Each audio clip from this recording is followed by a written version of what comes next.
Hello, welcome to the Kitchen Table Modelers Workshop. My name's Ian and there's the modelling bench where all the action happens.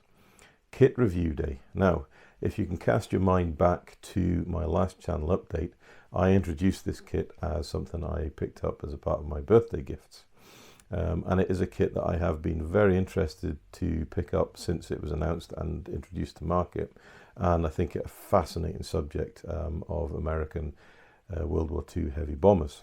So the Hobby Boss 148th B24-J Liberator, absolutely fantastic kit and an interesting subject with huge versatility as well, because it wasn't just the Americans that used it. There are a number of other nations, including Great Britain, that use this aircraft for many different roles within the heavy bomber sphere. So enough of the discussion. I'm really excited to see what's inside the box. So we'll get the camera down on the table, we'll get the box open, and we'll have a look inside. Right, so we've got the box on the table. My goodness, is it large. So this is kit number, if we can find the number on the box. Yeah, here it is, 81774. Hobby Boss US B24-J Liberator. Length is 430.3 millimeters. Wingspan is 694.6 millimeters. So over half a meter wingspan. That is a serious model. Not for ages for anyone under 14. Detailed scale model kit for adult collectors to assemble. Actual model may vary from image on box. Well, we all know that. With full interior, and that is the most exciting part about this kit. So if we look on the side of the box, you can see there is, if you want to freeze frame this, the blurb about the Liberator. We've got some CAD images of the model itself. On the end of the box, it's just a repeat of the top picture. On this side of the box, we've got the decal options. So we've got 3 decal options, 2 in olive drab over neutral grey and 1 in new metal finish with coloured fins. You've got the photo etch here as well, and then this product's not a toy, and the final box end is just a repeat of the other. So it's a lovely stout solid cardboard box, top opening, and it's very secure, and the bottom carton as well looks to be nice and stout as well. Right, let's have a look. So we'll go through the instructions and the color markings first, and then we'll look at the plastic, of which there looks to be lots. So we'll start with the color markings, purely because that's nice and interesting. So marking scheme number 1, and as always, you never get told what they're from, so we're gonna have to do a bit of research to find out what unit this aircraft flew in and where it flew from, which is a shame, but judging by the color scheme, it's possibly a European theater of operation with the olive drab over neutral grey. Really quite nice with these striking red tail fins with a white flash, and then we've got the red engine cowlings as well, so that would be an interesting model to build. And the second marking scheme is similar, with less colourful tail fins and some striking nose art. And then the last one is this all over silver one. Now this could be a Pacific Theatre aircraft, or it could be something from the North African Theatre of Operation. Again, there's no indication as to what these aircrafts relate to, so again, that's standard fare for a lot of Chinese model companies, which is a bit of a shame, because as modelers we all like to know what we are doing, what subjects we're doing. I don't even know if it tells you in the instructions. We'll maybe have a look when we get to it. No, possibly not. Anyway, instructions. So sort of your usual A4 booklet, spine down to the side. You've got your usual instructions as to all the markings for telling you what's what. Open up, and the first 2 pages we've got all our sprue maps. We've got die cut masks, very nice. Bandolier, so that looks like ammunition. I wonder if that's rubber ammunition strings. We've got tires, and we've got photo etch. So quite a lot indeed. So page or part 1. Now this is certainly better for Chinese companies in that we've got some color markings here, which is ideal. I've been building a few border model kits recently, and they are devoid of color callouts, so it's nice to see it on the instructions. But anyway, part 1 is obviously working the interior, add an interior detail, painting the interior. So you've got the left-hand side fuselage, you've got the right-hand, no, this is still the left-hand side fuselage, but another step. So it's calling out for interior green, neutral grey interior green, and then the cockpit and front fuselage, there's no call out for colour. So at least you've got some, you don't have it all, which is a shame. So we're going to have to do a bit of research to find out what the colour call outs are. There's plenty of small greeblies, possibly oxygen cylinders. We've got some piping and cable runs, glazing going in, and a few bits of equipment here going into the nose area. Falling on to steps 2, 3, and 4, we've got, these are definitely oxygen cylinders because it's calling out for a yellow colour, possibly an escape hatch. We're starting to build up the interior waist gun positions, adding the detail to the aircraft. That's not a waist hatch, it's a waist gunner hatch. Now we're on the right hand side of the fuselage, and it's giving you the call out again. It's a shame because they're not telling you what colour needs to be in the cockpit area, so we can only assume it is an interior green colour, but again we'll have to check our references.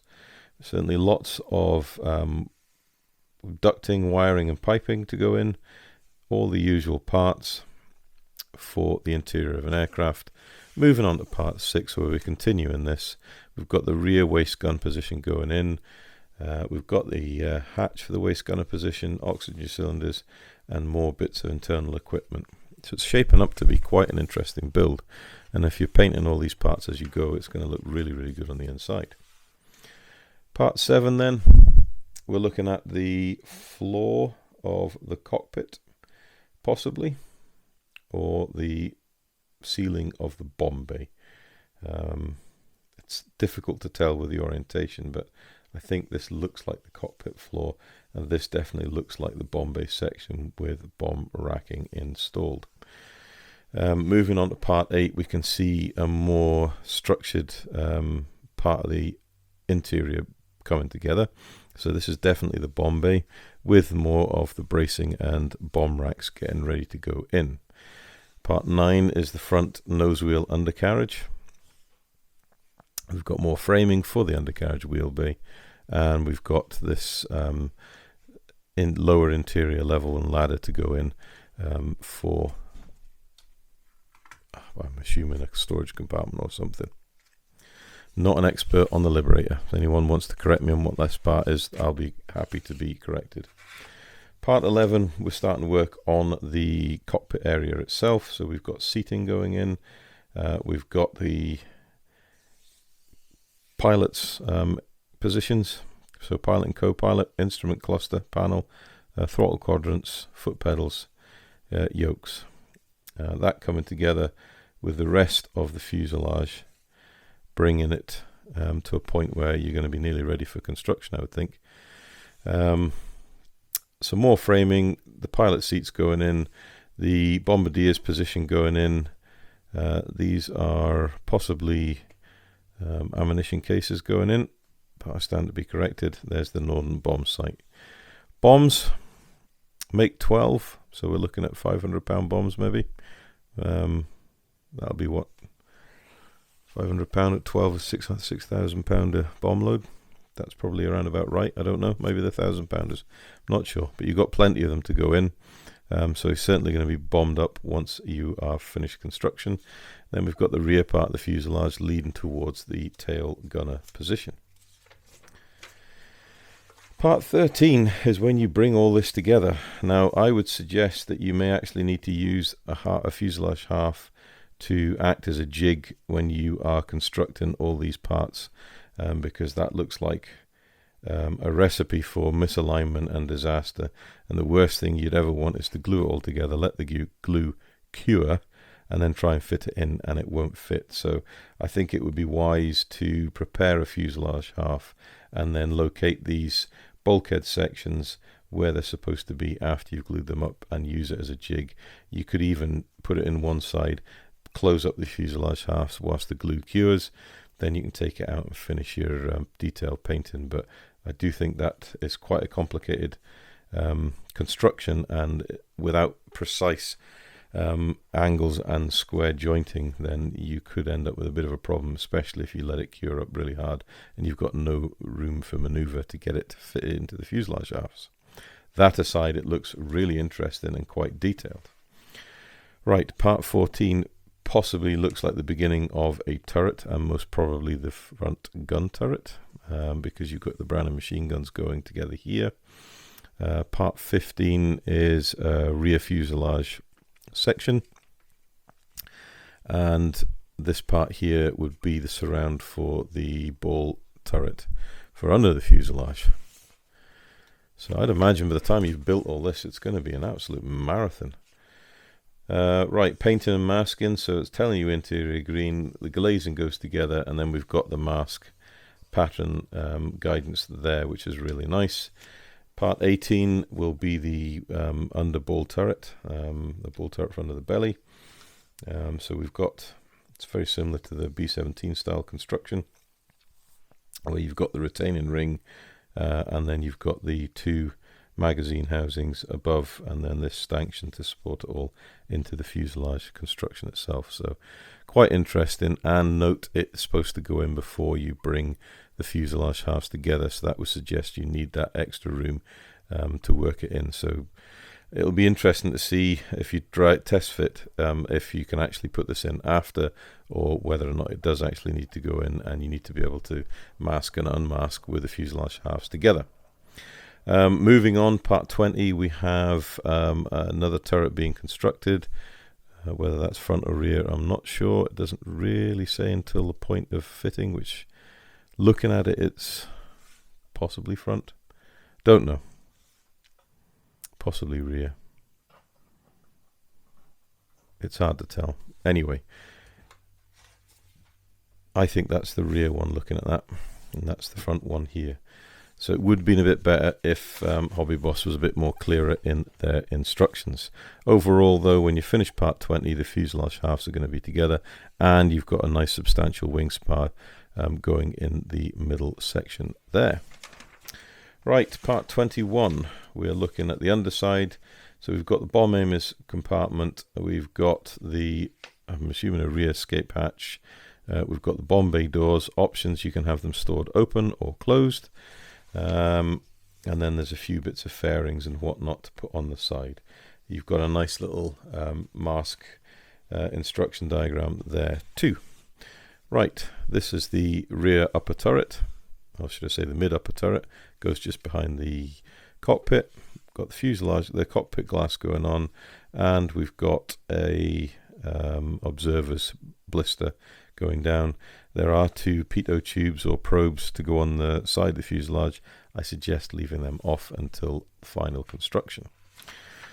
God blimey, that's part 22. How many parts have we got to go? 33, so we've still got another 11 parts to go. 23, well, we're obviously building up the wheel wells. 24, we're looking at putting in the control surfaces, so we've got the flaps and the ailerons, and we've got some of the louver vents for the engines. 25, we're putting in the superchargers on the lower of the engine nacelles, and some more vent flaps, and then we're also constructing and putting the engines into the engine nacelles themselves. Part 26, main undercarriage construction, fitting that to the wing, and then obviously fitting the forward engine cowlings on. And if you're going to paint the one with the red tail, then these will need to be painted red before you put them on. So again, that's about planning your construction to see how it works in with painting. 27 is the opposite for the other wing, so left and right hand side wings, and that moves through to part 30 where you've completed the wing. 31 is the rear tail assembly, so you've got horizontal stabilizers, you've got the horizontal control surfaces, and then you've got the rudders and the fin and the rudder control surface there. And then part 32 is actually bringing it together. So you're bringing the wings together, and I would imagine part 33 is bringing the tail together, and then we've got the 4 props and the antennas to go on the top fuselage, and that's the model finished. Goodness me, well, that's a serious set of instructions and a serious challenge to build, and I would say we've got a challenge in regards to getting everything to fit together. Right, let's have a look at the parts. There we go. That's how big this thing. It is huge. And for comparison, I'm just building Academy's B25 in 1/48 scale, and there is the B25. Now that fuselage is not much shorter than the overall wingspan of a B25. So you can see how big this model is going to be. If you're going to build it, you're going to need an awful lot of space to display it. Either that, it's going to have to hang off the ceiling, or you're going to have to get a wall mount of some sort. But that shouldn't put you off. I would say that shouldn't put you off. I'm very excited to build this. Now I'll get a scalpel so we can open these bags, and let's see what we have inside. So first of all, it's the classic Hobby Boss plastic. So it's not soft, it's nice and crisp. And the one thing that strikes me initially is the exterior surface detail. Now I'm going to zoom in a little bit here.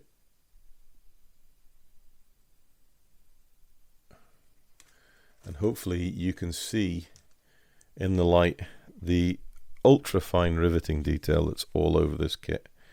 It's absolutely stunning. Really, really is nice. And the other thing that's quite striking is the fact that there isn't too much in the way of sink marks. There's 1 or 2 little bits because there's quite a lot of thick plastic here. There's 1 or 2 little bits of rippling on the skin, but that will blend away quite nicely and look like a stress skin effect. And just around here you can see a little bit of shrinkage in the plastic, but overall it's nothing much to be concerned about. Also, there doesn't seem to be much in the way of flash, which is really nice. And I'm assuming these molds are not that old. I think it's a 2024 kit. Don't know if the instructions say. There's a copyright date on them.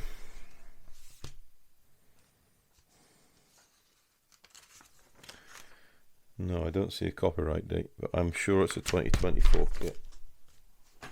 We'll keep an eye out. Interior wise, we've got quite a lot of framing, which is really nice.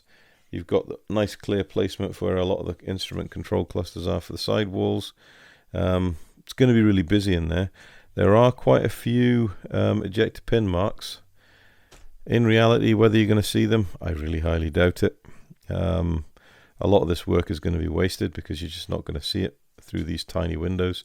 You are going to see stuff through the waist gunner's position, absolutely, and you're going to see through the turret position to an extent, but a lot of this detail is going to be wasted.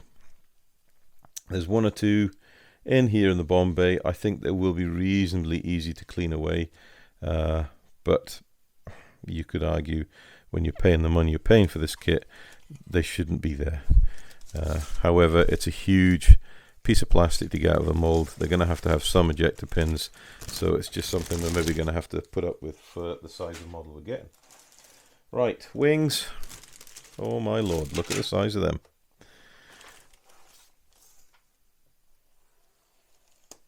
Sorry, I should have said that first sprue. That first sprue was Sprue A. No, there's no molding date on it. Right, so this is Sprue. This is Sprue B. This is your wing upper surface. Yeah, plastic's the same, so it's nice and conformative. Again, some beautiful, beautiful recessed rivet detail on these wings. Really, really quite nice indeed. And looking on the underside, we've got some fantastic internal strengthening. And that is always the worry when you've got big models. No, don't do that, camera. Come on, zoom out. Excuse me. There we go. Too far. There we go. So that is always the worry when you've got big long wings, is you're going to get wing droop. But what they've built in here, which has saved the model a lot of hassle, is you've got this internal framing that if it meets up with the underside, which we'll check when we get that, you're going to get a nice, if you glue here, you're going to get a really nice, strong, solid joint, but you're going to get absolutely no droopage in the wing. And then you've got this big box in here for the center wing spar to glue in. So that looks like a really solid construction. Not much detail in the way of wing surface and flaps. I don't know how it goes together, but it doesn't look to be too bad. And you've got one piece ailerons here, or is that yeah, that's the aileron. So you've got one piece ailerons, so that'll save you jointing, and they don't look too bad. No flash, minimal burring. There is quite a pronounced seam here. Whether that's actually supposed to be there or not, I don't know. A bit of research just to check. It's certainly well in keeping with the detail, but the actual riveting detail is beautiful. Really is beautiful, and it's very much in keeping with the fuselage. Right, next sprue. I fear we're going to be here for a while. Let's find the underside of the wings, shall we? And they are here, and they look even longer and even slender than the upper surfaces.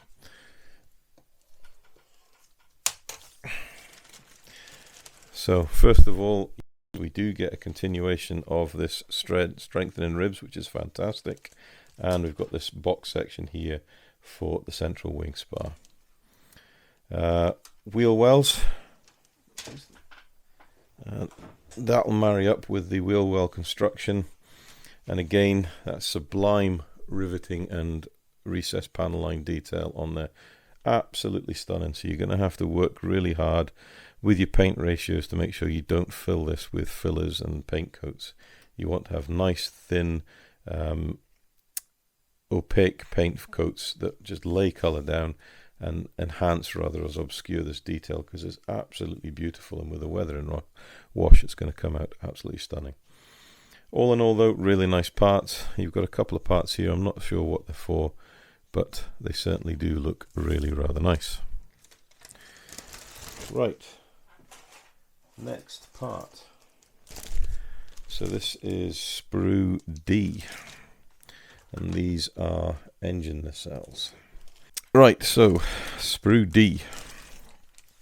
We have got the underside of the engine nacelles. We've got the Bombay doors. The starting of the interior detail, absolutely beautiful conduit, whether it's piping or wiring, I don't know, but it's really nicely molded. We've also got the flaps from the wing, a load of ejector pin marks on said flaps, so if we're going to do deployed flaps, we may have to fill all these ejector pin marks, which actually won't be too much of a problem considering where they're at and the surface that we're dealing with. The Bombay doors, you're not going to see them whether they're open or closed, because they shutter up the side of the fuselage, so it's immaterial whether you've got ejector pin marks on the inside of them. The outer surfaces are absolutely beautifully rendered. Unfortunately, this one's broken off the sprue and has taken a little mark out of it, so I'll have to do a little bit of repair work on that, but they're all really nice. Engine nacelles, really quite beefy construction. Again, riveting nicely in keeping with the rest of the aircraft. You've got a couple of bulkheads here as well. A few bits of interior piping throughout. All looks absolutely lovely. I'm taking the time to put these parts back in the bags, because I usually don't. I end up with loads of bags of parts that I need to bag up after a review. Right, so the next thing is the last of the bigger sprues. So this is Sprue J and Sprue H, so they're obviously come out together on the mold. So this is the rear horizontal stabilizers and vertical stabilizers. So we've got the stabilizer here. Again, absolutely stunning rivet detail. Really, really nice, both on the horizontal and the vertical stabilizers. You've got nice rib detail on the rudders themselves, and you've got nice ribbing detail on the elevators. All two-part construction, but there doesn't seem to be anything that would impede that construction. And again, just beautifully, beautifully molded.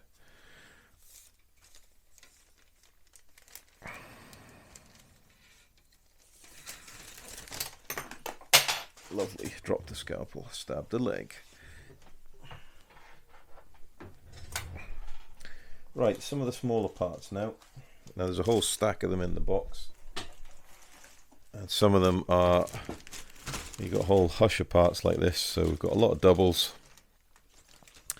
We'll look at this one first because it's got the center wing spar in it and some of the interior cockpit detailing. So this is Sprue M. Still that nice crisp plastic. Maybe not as hard as the standard sort of Hasegawa plastic, but certainly very, very firm. And it takes the mold beautifully. So interior cockpit floor, I think, looking at this, nice detailing, nice rib detailing, minimal flash. Ejector pin marks, yes. Are they going to be seen? Don't know. You're going to need to check as you construct to see if you need to get rid of ejector pin marks. I would imagine the majority of them aren't going to be seen, but you just need to see as you go. Lots of very fine framing and interior details. All looks really quite good. Obviously a big center wing spar unit there as well, so you can see the rough width of the fuselage and these big boxy sections holding the wing ends together. So you've got lots of glue in area, and if it's a tight enough joint, it might be that you can slip the wings on and off as you please, which makes it easier to transport and display. Right, next sprue. Again, it's a single sprue or runner, however you want to call it. So this is Sprue, where is it? L. So this is interior parts. It looks like we've got sidewall detailing because it's conformed at the side, and longer on details. This all looks like Bombay parts to me. But without cross-referencing it to the instructions, it's very difficult to see. Again, on the rears, some parts have got ejector pins, some parts don't, which is nice. These finer parts would have been an absolute nightmare to get rid of ejector pin marks. It's also nice to see the lightning holes are actually holes in the plastic part. So again, that's something you don't have to drill out, and it's more in keeping with a real aircraft. All in all, quite nice. These stringers details are quite nice as well, and with a bit of dry brush and a wash, it's going to pop, absolutely pop, when you do your detail paintwork on the interior of the aircraft. Right, next sprue. We'll look at this one. Avoid these wrapped ones till later on. We'll take one out because it's a double. So Sprue G, you've got propellers, you've got engines, superchargers, we've got some cowling detail here, and other parts of the supercharger exhaust, and some small bits and pieces. Now, I'll be quite honest with you, that is quite disappointing. That really is quite disappointing. So you've obviously got a rear and a front of the engine. You would think, dare I stick my neck on the line, you would think with the quality of injection molding of what I've seen so far, there would have been more effort put in for these engines. And I know you're not going to see an awful lot of the engine with the front engine cowling as it is, but you're going to see enough to know that that's quite poor. So I think this is one area that the kit will rely on the aftermarket companies to produce replacement engine parts, and I've already had a look at some for this kit. Edard, I think, do them, and I think there's also companies that do 3D printed versions, direct replacements for this kit. So yeah, on the whole, that's possibly an area that is a bit of a letdown. On the other side, the props don't look too bad. Whether they're the right size or not, I don't know. I've got props off the B25, and I know it's a different aircraft altogether and a different engine, although they're both radial engines, but the B25 props are considerably bigger. So it's something I'll have to do a bit of research to see if these are quite accurate. They're more paddle-like props than the B25s, more needle-type props. So I don't know. Again, a bit of research and have a look on the aftermarket companies if you think you are not happy with what's in the kit. But certainly those engines are a big letdown, because they're just harking back to technologies 20-30 years ago. Right, this is the magical mystery tour of Sprue here. I don't know what it is, but we'll have a look and see which one. I imagine there's a lot of interior parts in here that need protection, and this is something that Hobby Boss, Trumpeter, and a lot of the Chinese companies do very well.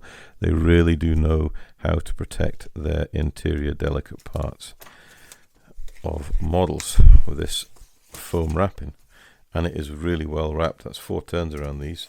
It is a double sprue, and it is the sprue that contains the bombs. So this is sprue T. So what have we got? Well, we've got oxygen tanks, we have got bombs, we've got fins, fuse arming propellers, we've got smaller oxygen bottles, we've got seats, we've got seat frames, machine guns, and other interior parts, all really quite nicely molded, all reasonably free of flash, and where there are ejector pins, you're probably not going to see them. Let's see, there's ejector pins on the interior of the bombs, rear fin assembly, you're not going to see that. On the whole, details quite good. Again, how much of it you're going to see when you build the model? Don't think you're going to see much, so it is nice to see that they have taken time to produce it quite accurately. A bit of a letdown when you compare that to what we've just seen with the engines. However, it is what it is. We'll make the best of it. And I think with this model, the fun of the model is not only going to come from being, looking at the completed model, but a lot of it's going to be coming from the build itself. This is a model that's all about the build, and recording the build and getting the interior to a really high standard, and then looking back at it once you finish saying, yes, I built that. It's going to be a real achievement to get this model together, and you are going to have to work at it, but I think you're going to end up with a beautiful model afterwards. Right, this is Sprue K. We've got interior parts of the bomb bay. We've got the instrument panel, which is a bit bland, if I'm honest. However, I've never seen the interior of a B24 instrument panel, so it might be quite accurate. The chances are there are going to be companies out there like Sequinta or ASK that have 3D printed replacement instrument panels. Whether you're going to see it through the glazing, who knows? It's the choice of the modeler whether you want to upgrade it. That probably will suffice anyway to get you built if you're not want to just throw loads of money at aftermarket on this kit. Nice looking hubs, nicely detailed, and nice interior detail parts. Again, not too many ejector pin marks in places you don't want them. Right, there is a box of bits, I think, which I need to dig out. It should have the glazing and pieces in, so we'll just grab that from the kit box itself. This is turning out to be a bit of a mammoth review here. However, when you look at the size of the box, there's no wonder.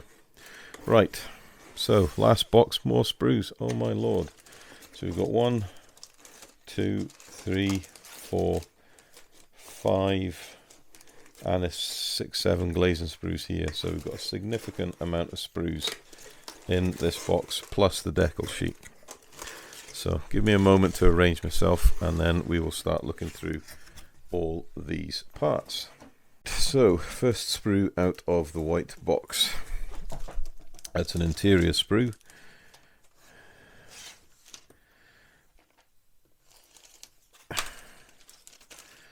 So this is Sprue E. So we've got rear fuselage flooring. So this is part of the bomb bay, I think, and part of the obviously bomb bay floor, mid-upper fuselage area. This looks like to be the pilot seated area. Piece here around where the ball turret goes, possibly. Rear bulkhead, front bulkhead. So there are quite substantial ejector pin marks on the rears of these parts. Again, how much of these we're going to see? Some of them we probably won't, some of them you might. They're going to be an absolute pain in the rear to get rid of if these are going to be visible where this ribbon detail is. The ones on the flatter pieces aren't going to be too bad to get rid of, but to get rid of you may well actually have to, especially if they're visible through the bomb bay.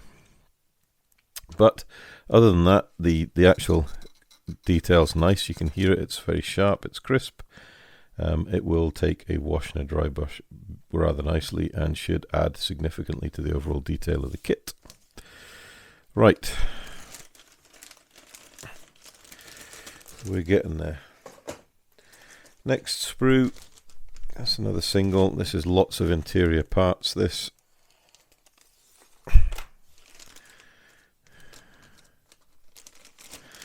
So this is Sprue N. So we've got a spar or trunking or something here.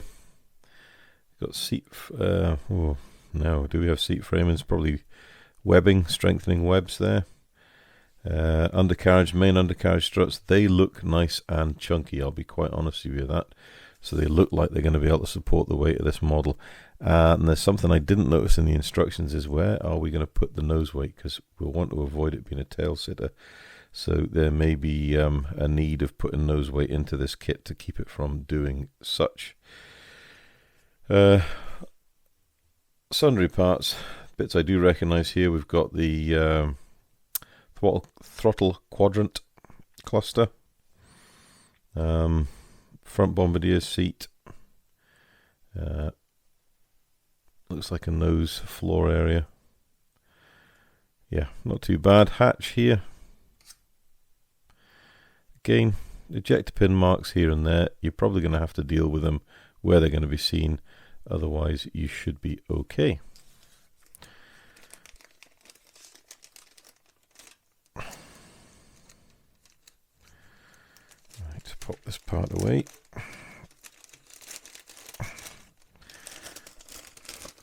Right. Next sprue. More interior parts.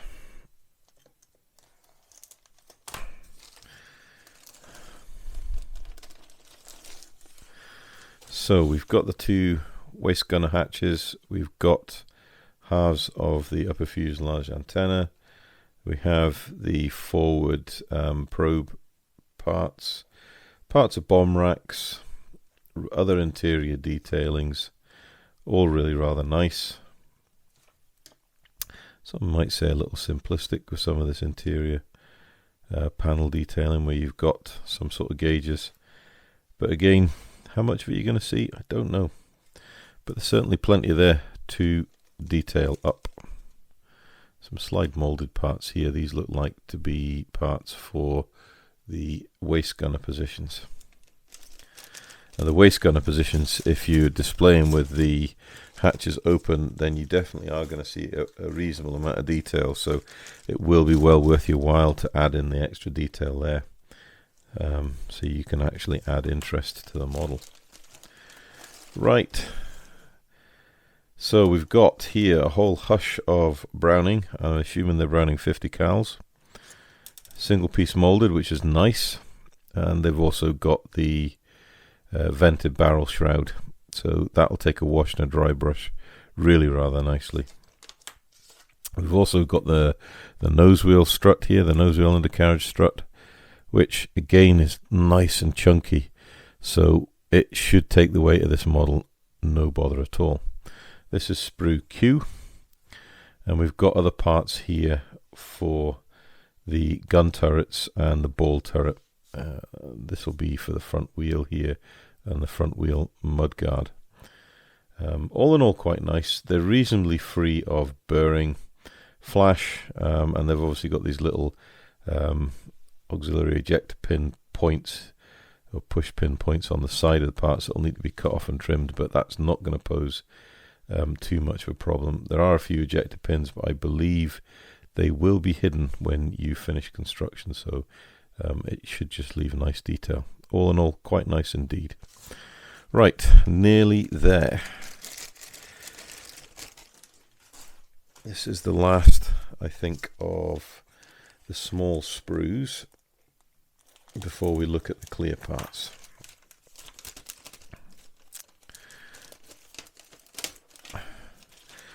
It's really nice to have them all individually packed. I know it's a nightmare for reduction of plastic waste, but when it comes to spending the brucks of £100 on a kit, you want to make sure all the parts arrive in one piece. So this is more turret parts. This is Sprue S. And again, you've got nice ribbed interior detail. You've got detail here and here of the actual ammunition belts feeding to the weapons. And you've got lots of small sundry parts that are going to come together to build up probably the front and rear gun turret locations. There are a few ejector pins on the rear of these parts. Again, without getting to the construction, it's difficult to say how many of them are going to be seen. Some of them will be easier to remove than others, but it's down to the modeler how far they go. There's also more 5.0 Brownings here with the shrouded vented barrel cover. They're maybe not as, they're slightly different detailed from the ones in the other sprue. Maybe not as sharply molded, but all in all, it's quite nice indeed. Let's say when you paint it and then you put a wash down and you dry brush the parts, the detail soon pops, and what you think looks like sort of an ordinary part that's not so detailed turns out to be looking really, really nice. I've seen it many, many times before on 48th scale models. As I said before, there's probably 3D printed options out there to enhance these even further. Right, let's have a look at this, because we do have what I suspected when I looked at the instruction. Is we've got rubber ammunition belts. Never had to use them before. It's more like vinyl rubber than actual rubber. I can imagine they'll paint up okay. The biggest worry with this is with the flex, and you're going to need to use a paint that has got some flex on it.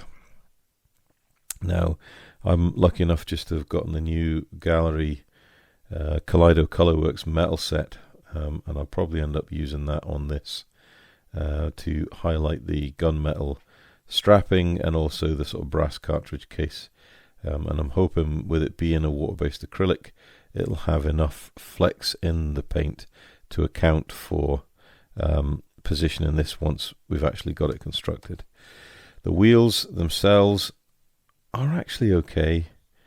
They are vinyl. They've got nice ribbon detail. They've got no sidewall detail.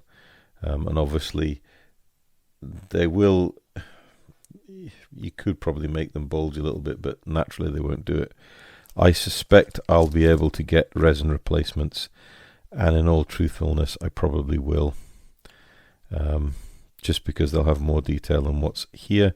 If you didn't have the budget to do it, these are adequate enough, and with them being that kind of vinyl rubber, you know, you could just give them a light buff up and they'll look okay. You won't have to paint them, just paint the hub and glue it together. But I fear I'm going to try and get a set of resin replacements. Right, moving swiftly along. This has been a seriously long review. We'll go for the biggest sprue first. This isn't bagged, it is just wrapped.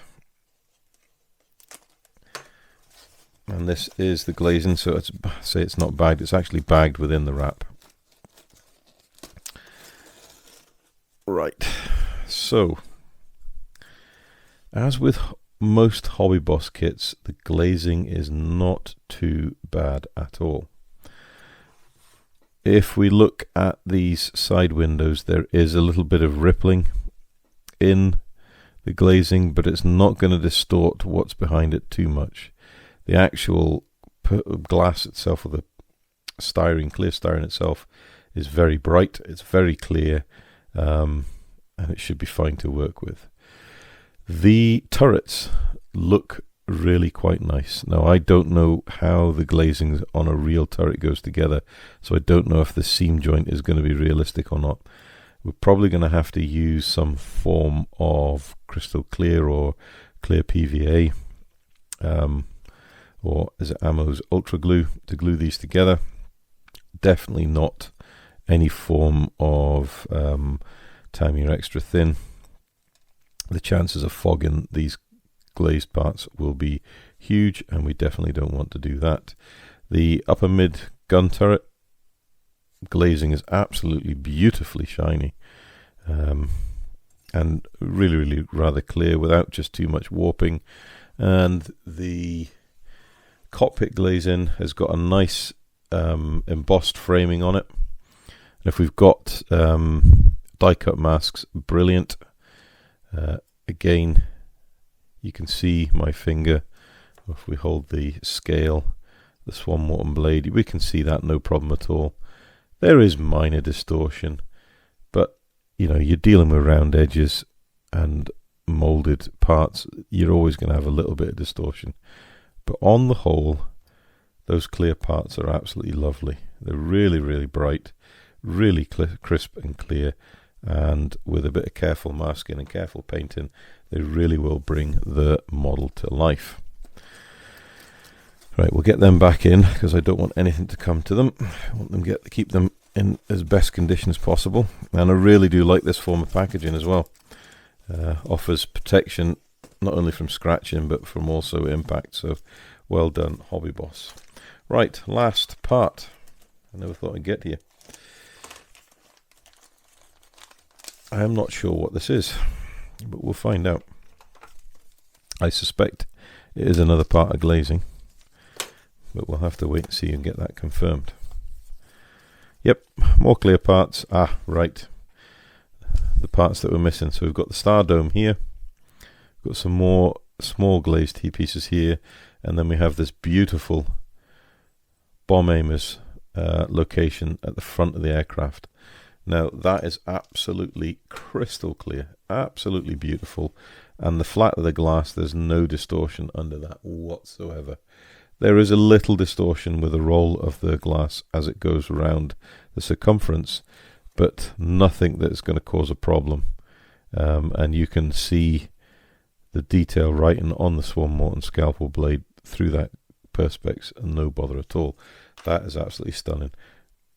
The framing is nicely embossed. As I said, they've got die cut masks with this kit, so as long as they fit this well, that's not going to be a problem. That's absolutely lovely. And that is frame for V. Right, let's dig out the instructions, photo etch and masks, and see what we have.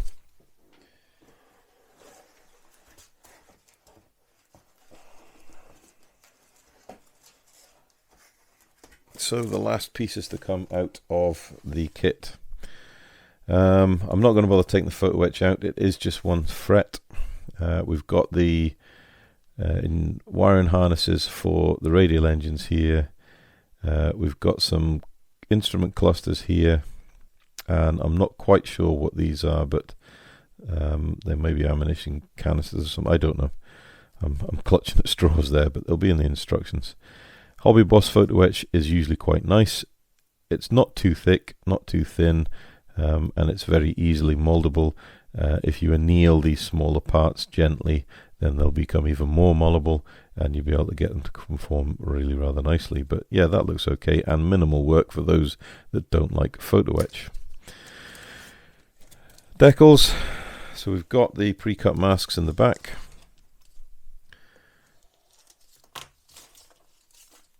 Oh, I'm getting build up of bag tabs that I've been cutting off here.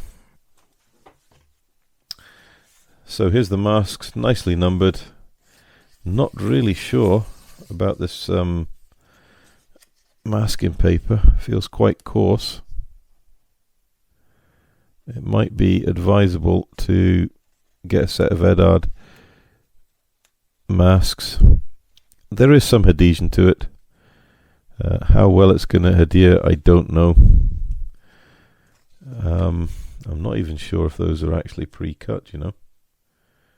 It did say on the instructions they were die cut. Let's try one and see. Yes, they are. Okay. Well, that's fine. I think it's just a case of trying them.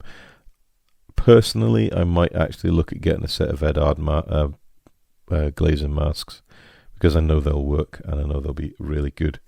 So that's something I'll reserve judgment on. It's nice they've got it. It does save you about £7-8, but it might be that you can get better quality ones out there. We'll see. Right, last but not least, decals. Lovely to see that they've taped the tissue paper over the decals to protect them.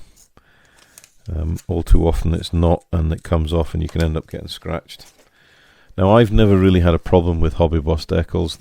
I've found them to be reasonably thin and conformative. So we've got the nose markings. You've got Witchcraft. Was it Order? And then Witchcraft again. And then this one here is Overexposed. Okay.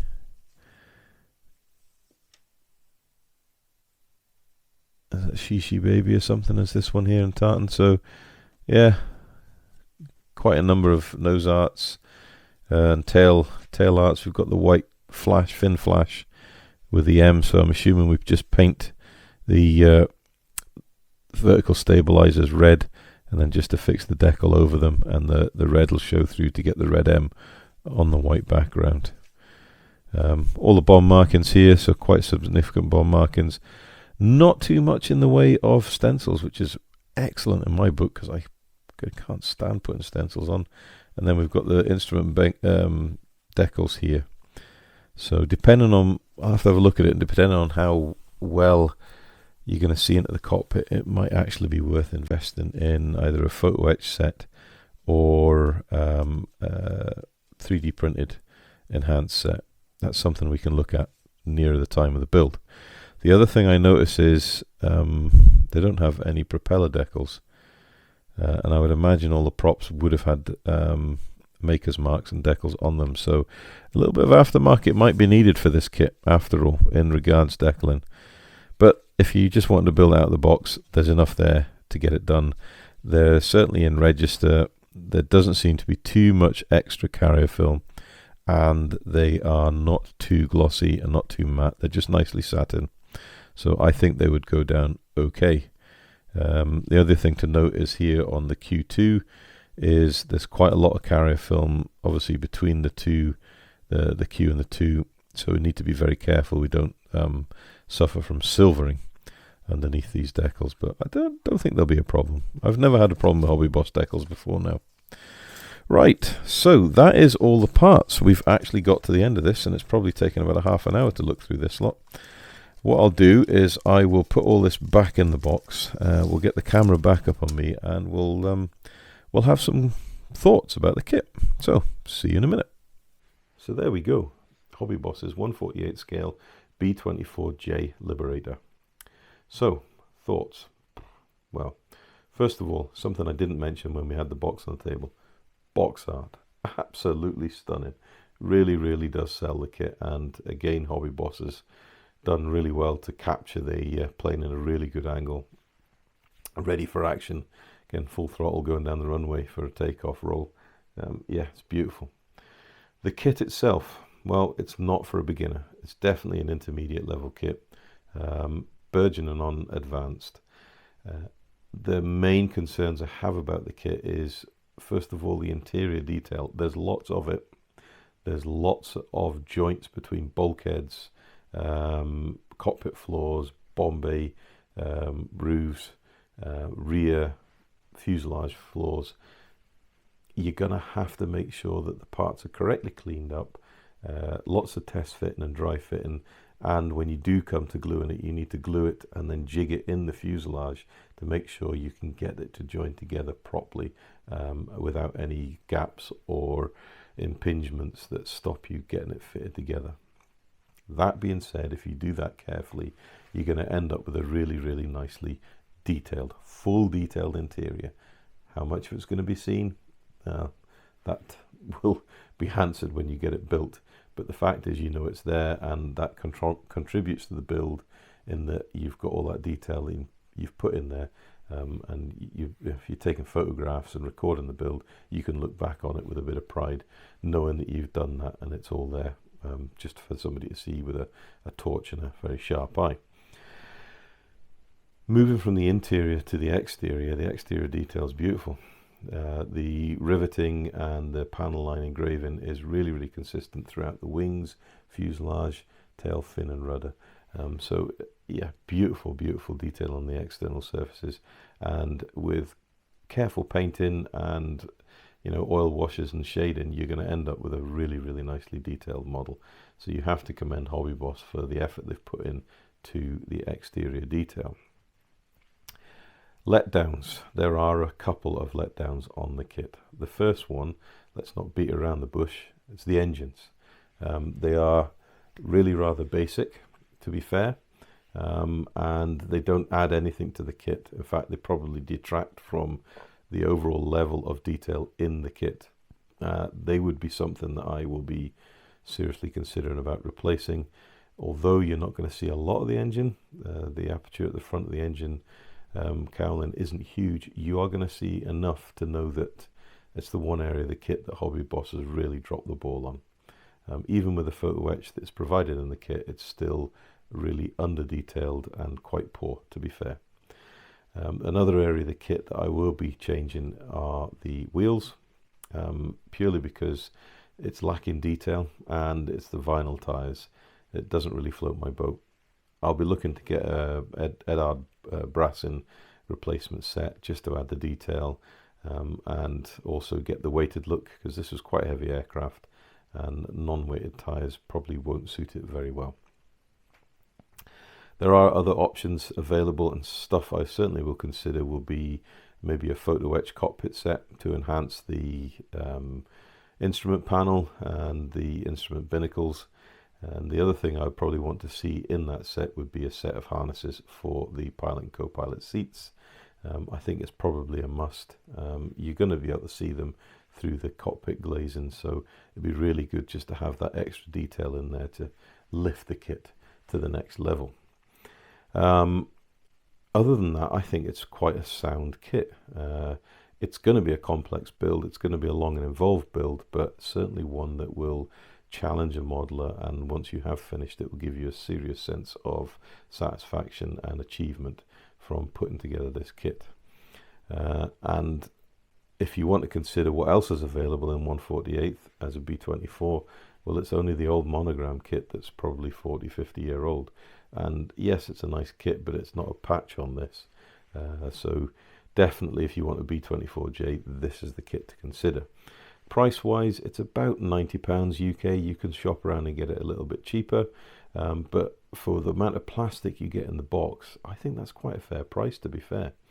It will build into being a huge model. The biggest model I've built recently was the Revell 1/48 scale Catalina, and that's huge. That's got a massive wingspan, and I think this is slightly bigger. Now that's an imposing model on the display desk, so this is going to be even more imposing. The one thing to remember as you're building this is nose weight. I did scan the instructions before I filmed this piece here, and there is the smallest print, you know, weight. There's a little compartment underneath the cockpit where we can put some lead to keep it on its front undercarriage rather than being a tail sitter. It doesn't tell you how much weight you need, so you're playing a bit of a guessing game. Again, you need a bit of research to see what other people have done and how much weight they've put in to keep it on its undercarriage. The plastic struts as they come in the kit look to be sturdy enough to be able to cope with the extra weight, so it shouldn't be a problem but definitely get the resin wheels to get more realistic appearance for your undercarriage. So there we go. Do I recommend this kit? Yes. For an intermediate modeler, definitely. For someone who's just starting out, get yourself some kits built before you build this one. Certainly have a look at the Airfix 1/72nd Liberator as a starting point, but build a few more complex, smaller kits before you tackle this one, because it is an absolute brute of a model and it will challenge you all the way to the finish line. But don't let that put you off. If you're interested and you've got the experience and you think you can give it a go, I recommend you give it a go, because it's going to be a stunning model when it's finished. As always, if you have any comments or questions, please feel free to put them in the comment section below. I'd be interested to hear your thoughts on this, and I always appreciate everybody taking time to put comments in the comment section. I will answer them. Might take a little longer because I'm quite busy, but I still will get you an answer back. If you want to support the channel, it doesn't cost anything to subscribe, but I'd be grateful if you consider subscribing. Just remember, if you do subscribe, hit the bell notification button just to keep up to date with my future content. And as always, guys, take care and happy modeling. Till next time, we'll see you later.